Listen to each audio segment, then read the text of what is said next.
Hey everyone, welcome back. This is the final part of Advent, and the reason being is because, we've done 4 episodes and we've talked about, most of the parts of Advent, and, we'll talk about the last bit of Advent for this episode, but, it's Christmas is this week, so, I'm really excited to just be with family and kind of reflect on everything that we've looked back on and studied and the conversations that we had. But for this episode, I just want to simply talk about what our expectations were at the beginning of the month and where we are now. And we're just going to go from there. All right? How are you feeling?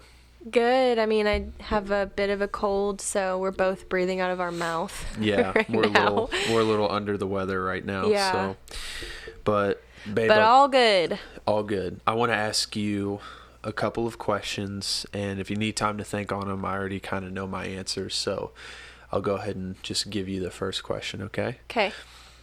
What is something very significant to you that you've pulled out of Advent this year? Need to think about it? Silence. Honestly, there's nothing that comes to the top of my head. Okay. I've learned tidbits of new things, but I've not gotten one big thing that I'm like, oh my gosh, I'm so glad that this Advent I carried this away. Mm-hmm. So I think I'm still in the process of trying to make it a tradition, rather than it's established and now I can really dig my heels in and learn and reflect. So yeah, I don't really have much for you. That was a great question, but I don't think I really have an answer. My personal answer for this is breaking down the different subjects and kind of going over different bits and pieces of just significant things surrounding the Christmas story, but then how love and joy and peace and hope are kind of the 4 main characters of Advent was really significant. Yeah, it was really significant to break those down for me. And I think I probably pulled the most out of hope, in all honesty, because I've actually never sat down and thought about the significant difference of hope between faith and hope. Yeah. And literally defining it in the last episode was really cool. Pulling all that together, I just it's kind of given me this sense of looking for what I hope for, what I find joy in, what I have peace about, and then what I love most about Christmas, Mm-hmm. And that's been a really cool, unique way of looking at it. Beforehand, I've always just thought to family traditions and can't wait to get together with the family. It's going to be so much fun eating the food and spending time, and that's all good. And then of course going over the Christmas story, but then seeing the significance and of how the Christmas story defines the ultimate joy, peace, hope, and then ultimately act of love is really cool to get a pretty vivid illustration about. Yeah. So that's been really good for me, and I think for future years I can't wait to just share that with our family and stuff, God willing. So what was a high point and what was a low point this month for you? Why this month? Because the month of December? Yeah, the month of December, mainly because, well, I'll let it be whatever you want, but okay. I'll define my high point and low point here in a little bit. Low point, it's so sad. It's always easier to know the low points or the negatives, but the low point is struggling through paying bills and not having a job. Me not having a job. You have a job. But we definitely need a dual income. So Faux show. Yeah, it's been really hard. Just we're barely getting by, but honestly, God's providing and we are getting by. So that's a blessing. And I'd say a high point of this month has been, honestly, this has nothing to do with Advent. Really? Go for it. I mean, my It's high totally point fun. and low point is just life. Yeah. I don't know. But getting to work with horses more, and Drew and I, we have a friend that lives pretty close to where your mom lives, and she like really sweetly offered me like time to come to the barn whenever I want and work with some of her horses and do Pirelli training with them, and that's actually what I want to do in the future. And so the more practice I can get, I'm all in. Yeah. And I'm literally so amazed and blessed that she allowed me to do that. And I can get a Pirelli subscription. And for those of you that don't know, Pirelli is just a type of training method for horses. There's lots of different training methods that people can follow. But Pirelli is really good natural horsemanship, and it's something that I have experience in. And so I love learning more and growing more in that.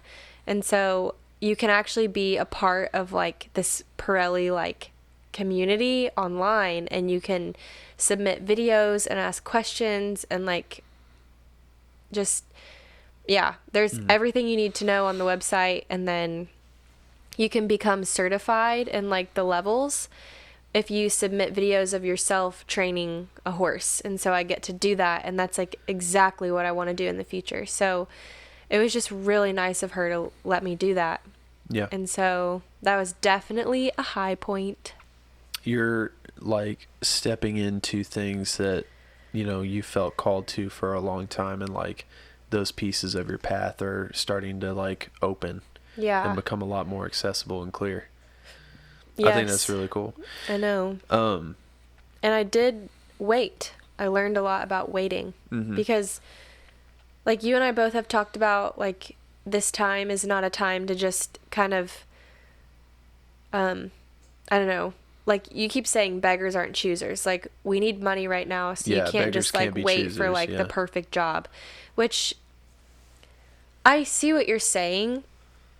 And like, I agree, but I'm also like, okay, but I still have faith, and I know that I shouldn't just jump the gun without inviting the Holy Spirit into this decision. So like, I think there is wisdom in waiting on the right thing, no matter how long it takes, and just trusting that God will provide along the way. But in the waiting, you can still be active and like do whatever you have to do to make money. So if that's what you need to do. Yeah. So yeah, like I think waiting is very, very uncomfortable. Actually, so when you asked me, back to your first question, what's something that I pulled out of this Advent, it's the whole process of waiting. Yeah. And like my current situation was waiting for a job specifically, and applying that to what it feels like to wait for the Lord. So I feel like I had a really good opportunity to like learn more about what that's like in waiting for Jesus's second coming and waiting for a job. Like, you know, they go hand in hand, so I can kind of compare the two. But it's like a grueling, agonizing process. It's not supposed to be comfortable, but I'm glad that Advent teaches in the midst of that we can still have love, peace, and joy. Yeah. So you feel like now when you find yourself in a season or in a moment of waiting, you're learning how to wait differently? Yeah, definitely, because I'm choosing to believe that we can live a different way. Because that's what the gospel shows us, that we don't have to just, like, waiting can look different. Yeah, you don't have to wait with hopelessness or anxiousness. Yeah. You can wait with like a full heart, even in a moment where you're in wanting, but it's not a wanting without joy. Yeah. That's really cool. Yeah. Actually, that's something that was going to be like my high point for December, was obviously, like, the low point is, it's like the way that my grandfather said it. He said, we're establishing our battle routine. And that's military, I guess, slang for just, getting your schedule. Like, For you and I? yeah, like Aw. us, like, we're like figuring out our pace, we're Yeah. figuring out the pace of life. Yep. And we want this podcast to be a part of our pace of life. We want, time with the Lord to be a part of that. We want, health and exercise to be a part of that. And it's all been these things where, like, we could come at it from different worlds or different angles or different opinions, and so we're having this kind of tug of war sometimes over some of this stuff. But, like, at the same time, financially, we both are like, oh, we definitely don't want to be here. Yeah. And so that was like the low point for me, which was just like, the only answer was, you have just got to work and grind and just day by day think of something better, Yeah. And so, like, during Advent, though, literally doing these podcasts, having these discussions and defining the different themes of Advent, I kept getting a weekly liberation of my stress from the things that we're dealing with because of what we were learning in Advent. Like, I was getting liberated with joy, knowing that this is, like, currently undesirable, but all of my problems are actually solved. Yeah. Like, the worst things have been conquered and other things are going to be redeemed.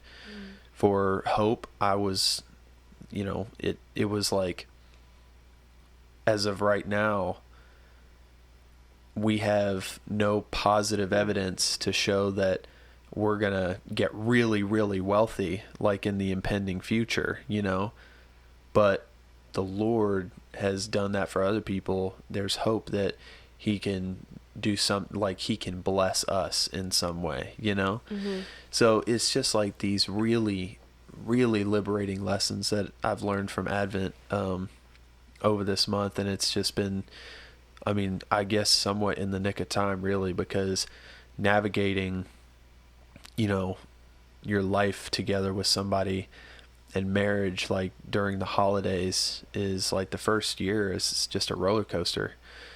Like, Yes. every couple that I've talked to, at church and stuff, who've been married for a year and a half, I was, I would always, like, right before we got married, I'd ask them, how was your first year of marriage? And they were all humble enough to tell me it was like highs and lows. They were like, I absolutely love it, but it is just so, like, not what you expected, you know? And I'm grateful for those couples to be vulnerable enough to say that to me and give me that encouragement, because there have been situations where, we've been like, holy cow, we need to figure this out, like, today or this week, because we've got to come together on some things, and we have. It's been really good. So, my next question for you. Can this be the last question? Are you getting hungry? Yes. All right, cool. Well, if it's going to be the last question, then I might need to rephrase it, because I definitely want you to be able to give a full, honest answer. Okay. What has the Lord, like, shown you personally this month throughout all this, and what is something that you hope other people would pull out of this Advent series this month? That is a great question. These are all so good.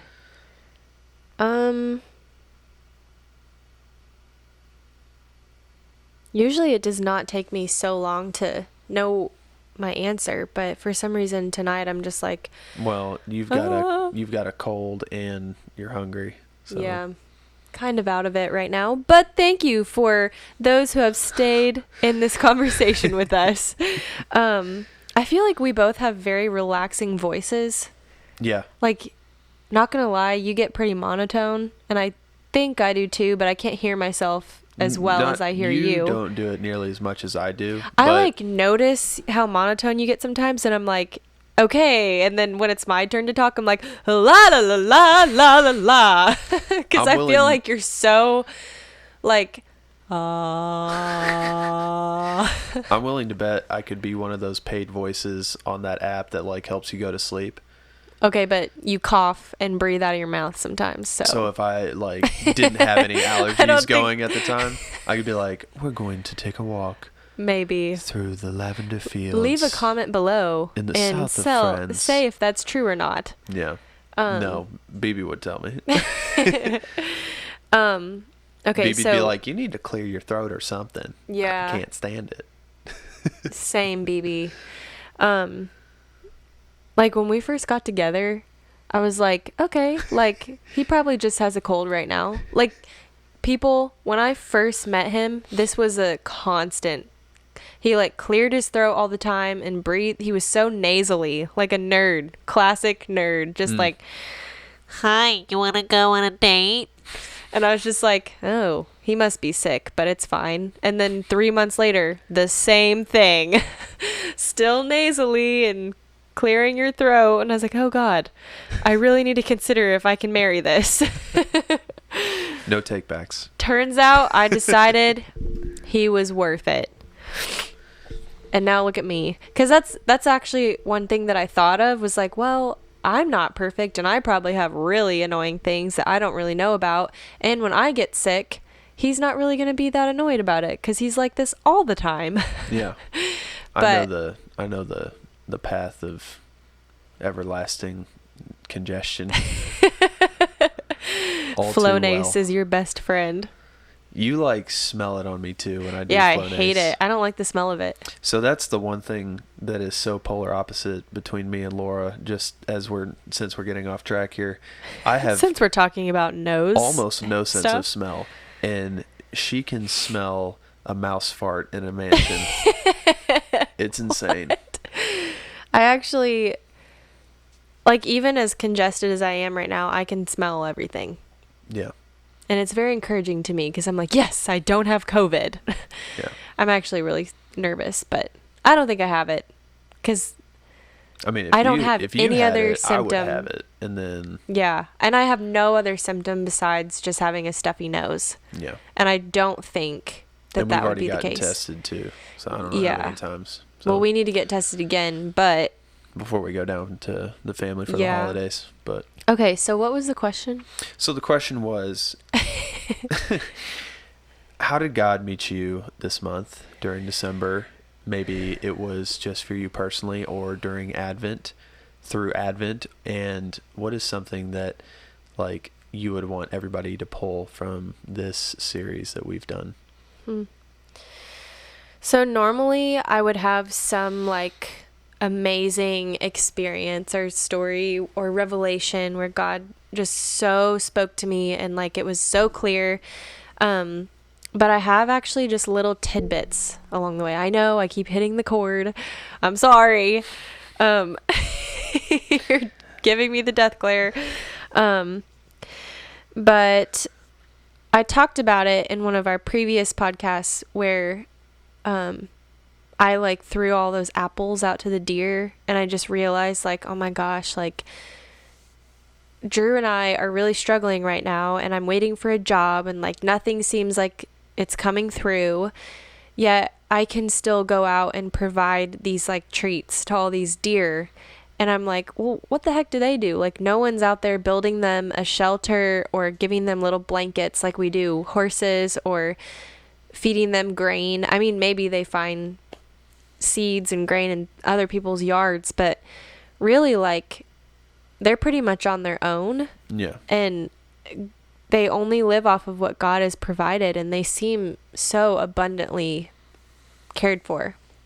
And so I was like throwing those apples out and I was like, wow, how much more is God going to provide for you and I?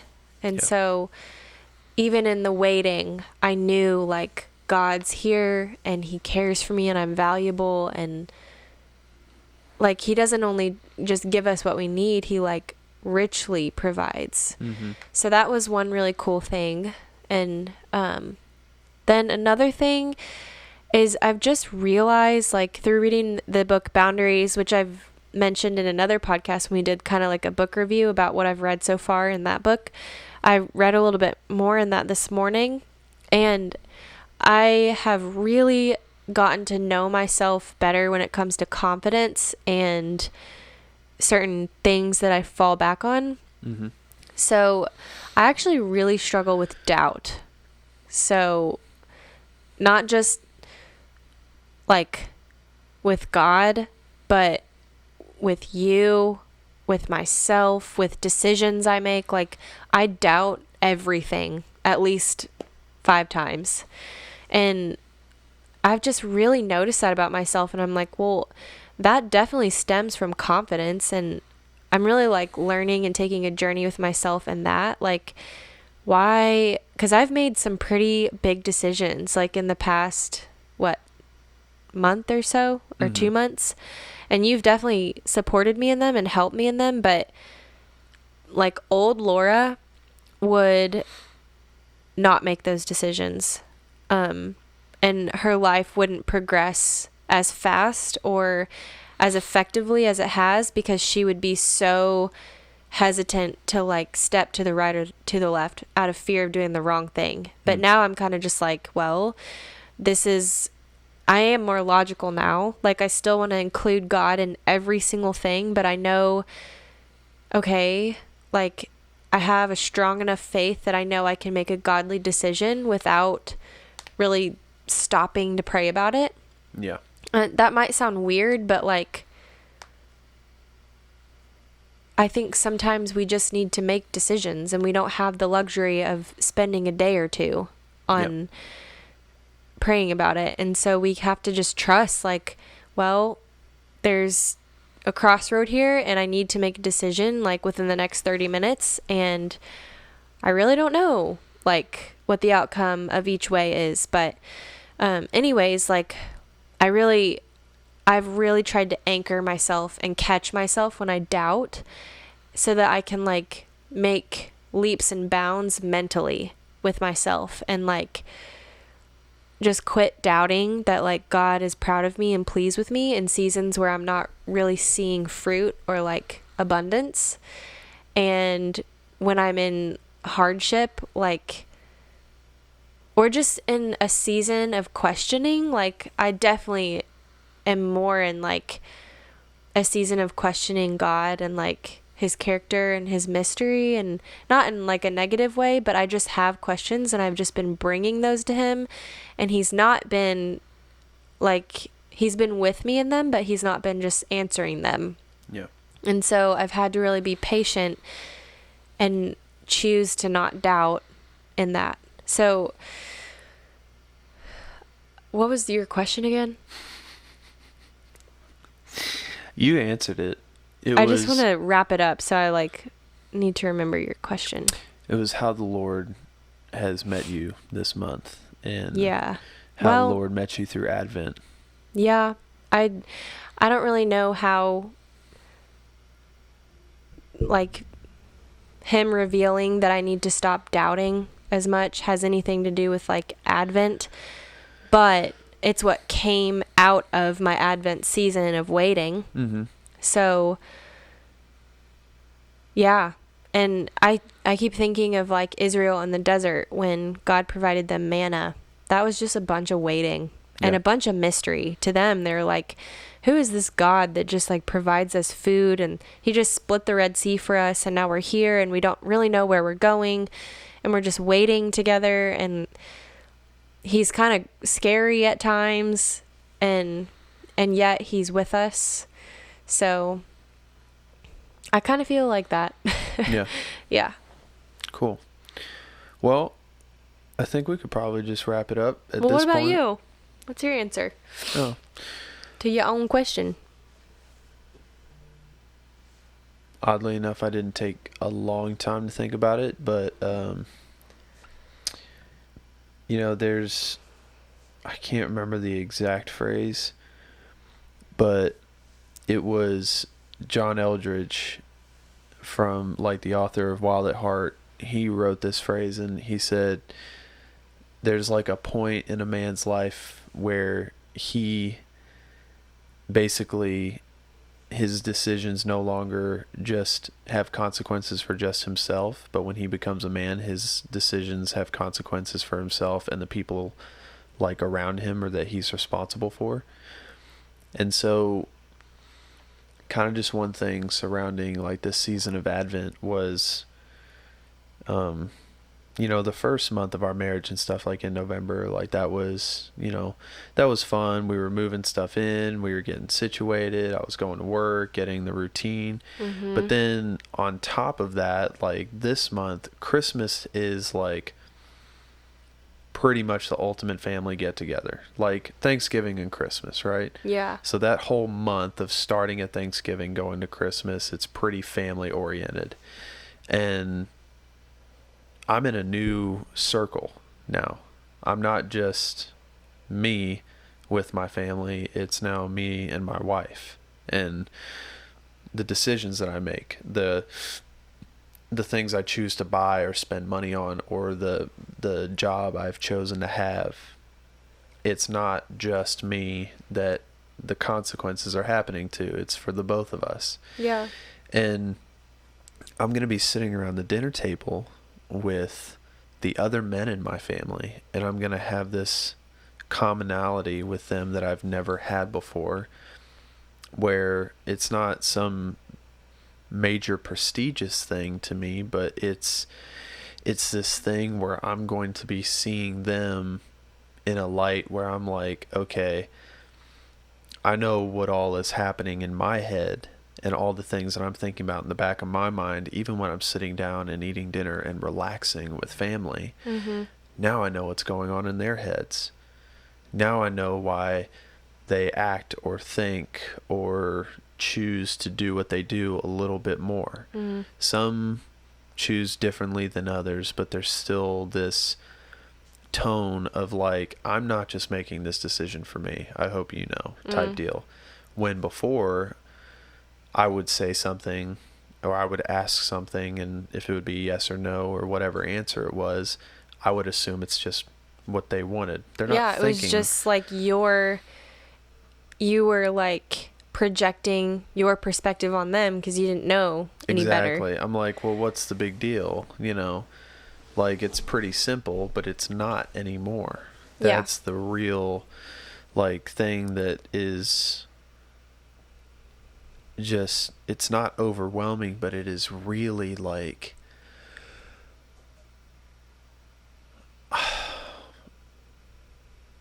it gives me energy to think about, but it's an energy in a way where it's like it's some sort of biological thing inside of me that it's like I've got more motivation to make the right decision. I've got more motivation to get out of bed at 5:30 in the morning. Babe, this is the first time in my life that I've been consistently getting up at 5:30 in the morning. I've never done that ever in my life. And I get up at 5:30 every morning now and get ready to go to work and work full time. And you don't even have to be there until 8. I don't even have to be there till 8. So what am I doing? Why am I getting up at 5:30? But that's what I ask myself every morning. But I get up at 5:30 though, because I get ready, and then usually like sometimes we'll spend time and do a devotional or something, or have breakfast. But I have not been waking up. No. I'm like, can you like turn the light off and get out? But I have the energy to do things that I would have never done before. That is what's crazy to me. And in this season of that, in that season of constantly like having that energy or that motivation to do those things, but then still have this sense of fear and wonder and mysteriousness of like, hey, God, like, what's going to happen here? How are we going to do this? How are we going to get this done?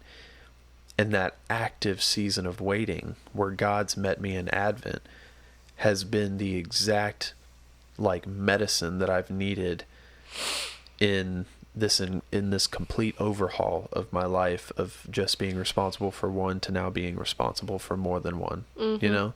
Yeah. So that's been something that I'm looking forward to, sitting around the dinner table with the other men in my family or the other men in my life, and just kind of sharing this like reverence for being a family man, and the deepness that it goes, that it's literally not just what I'm receiving, but like, wow, look at the adventure that I'm having in what I'm learning to give, you know? Yeah. That's a really deep concept for me, because I've never thought about it before. I was like, I can't wait to be admired by a woman, like, who chose to spend the rest of her life with me. How wonderful is that? Or I can't wait to, like, have little children one day who are so excited to see their dad. Yeah. But it's like, I can't wait to be tired when I wake up and tired when I go to bed, because of the energy and the effort that I'm going to be giving on a daily basis to give my family the best life possible. Yeah. I can't wait for the sacrifice that's about to happen. That's a new concept, and I'm ready. I'm really excited to explore that. Cool. But so for this Christmas, I hope that Advent has somehow landed with you in a way that hasn't happened before, especially since the pandemic and the election and the economy and the social fabric of our country have just been so different. Yeah. I hope that it's landed and impacted you in a way that has been encouraging and has cut through all of the fears of basically just what's happened, all the things that have shaken us in our normal life. It feels like, for me personally, in the Christian community, it feels like the long nap is over. It feels as if we've all kind of been spiritually asleep, in a way where we would have to go to another country to see the Lord working a lot. Like, we'd have to go to a third world country to see the miracles that the Lord's performing. I think the long nap here in America is over, because people are waking up to basically like, oh, I've got to get real about what I believe. I got to get real about what I know. I got to get real about what I want to do. And so this season of Advent, like the Christmas story being introduced in that fashion, is just, it may have been the most important Christmas story like that you've heard in your life, because of just how difficult everything's been. You now get to absorb like the birth of Jesus more intensely than you've ever had. And I hope you've had that opportunity. So with that being said, Please wrap it up. the wifey's wanting to go eat some dinner. I can feel it on my knee. Just toe tapping To Hurry get up. it, to wrap it up. But guys, I hope that you've enjoyed this series, and reach out to us if you've got any thoughts, and want us to pray for anything, or Yeah. you got anything that you'd want us to know as well. So or any guests that you'd love to have or hear. absolutely. And also, I was just thinking we should do like a little social media thing where we ask people like ways that we could make our podcast better. Like, what would be better for our listeners, and what things do you want to hear? Because this is for you. Should I fluctuate my tone more instead of being monotone? That's totally up to you guys. And like, do we need more editing? Do we need things to be shorter, or are they good the way they are? Just Not feedback. longer though. You don't want them to be longer. I really highly doubt that they'll be wanting a longer podcast, but Yeah. let us know. Tell us how you feel. Whatever, Drew. But yeah, like we want to know, because we want our podcast to like really land well, and we want to serve our community well. So we just want, honestly, to know what you guys want. And to emphasize again, just even more, if you know of people that you think ought to really have their testimony or something that they're doing shared on this podcast, or just shared period, we'd love to know who they are, and we'd love to do something, get in touch. Like, part of this podcast is sharing testimonies and sharing like what's going on in this world. Mm-hmm. We've got a few guests lined up, and it'll start coming in the new year and everything, but yeah. Yep. All right, you guys, thank you all for listening. Have a very Merry Christmas, and we will see you soon. Thanks, guys. Happy Advent.